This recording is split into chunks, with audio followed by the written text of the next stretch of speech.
بسم اللہ الرحمن الرحیم۔ السلام علیکم ناظرین۔ ٹیوب ویل کے گرد گاؤں کی کچھ عورتیں کپڑے دھو رہی تھی۔ ایک عورت نے دوسری سے پوچھا، آج کیا کھایا؟ اس نے جواب دیا، کوئی 1 مہینہ پہلے کھیر کی دیگ اتاری تھی، اس دن سے روزانہ کھیر کھا رہی ہوں۔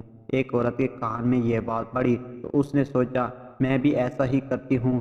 کھیر ویسے بھی اس کی پسند ڈش تھی، چنانچہ اس نے گھر پہنچتے ہی کھیر کی دیگ اتارنے کا پروگرام بنایا۔ وہ کھیر کی دیگ سب سے چھپ کر مہینہ بھر اکیلی کھانا چاہتی تھی، لہذا اس نے دیگ پکا کر تھوڑی والے کمرے میں چھپا دی۔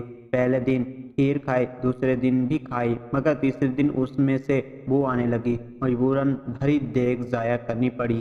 اگلے دن پھر سے وہ ٹیوب ویل پہنچی تو کپڑے دھوتے ہوئے کسی عورت نے اسی عورت سے پوچھ لیا کہ آج کیا کھایا، تو اس نے وہی جواب دیا، 1 ماہ سے ہر روز کھیر کھا رہی ہوں۔ وہ اس کے پاس گئی اور حیرانی سے کہنے لگی، بہن میں نے تو 2 دن کھائی، تیسرے دن اتنی شدید بدبو آنے لگی کہ مجبوراً ضائع کرنا پڑی۔ تمہاری ہمت ہے جو 1 ماہ سے کھا رہی ہو۔ وہ عورت اس کی بات سن کر ہنس پڑی اور کہنے لگی، میں نے 1 ماہ پہلے کھیر کی دیگ اتروا کر محلے کے ہر گھر میں بانٹ دی تھی۔ اس کے بعد سے روزانہ جس کسی کے گھر میں کھیر پکتی ہے وہ میرے گھر بھی بھجوا دیتا ہے۔ اسی طرح ہر روز کھیر کھا لیتی ہوں۔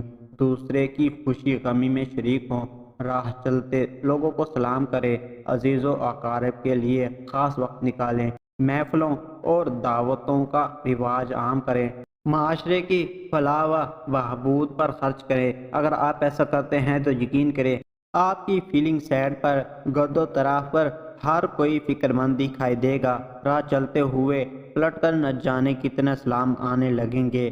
خوشی غمی میں خود کو تنہا نہیں پائیں گے۔